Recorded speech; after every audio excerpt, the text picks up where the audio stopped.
Hello mga kapuskol, dahil wala na tayong pambili ng pagkain, makikidilot tayo.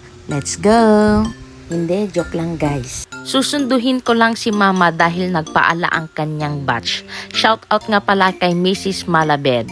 Alright! Fast forward ko na guys kasi mabisin na ako.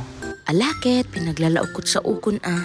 At kung gusto nyo pong pumunta dito sa JLP, pwede kayong mag-park dito. Pwede rin mag-park ng barko. Kinuhanan na pala ako ni mama ng pagkain dito at dahil nabitin ako, nag-take two ako. O, diba? At dahil nabitin ulit ako, kumain ako ng chicharon.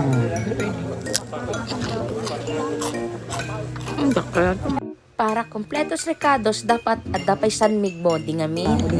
At dahil may pumupuro na, bingo! At kung naghahanap kayo ng events, venue, and resort that offers both and relaxing and exhilarating ambience amidst nature's best, I highly recommend Poway Lake JLP Resort.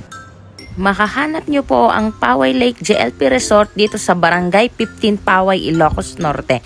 Umay kayon!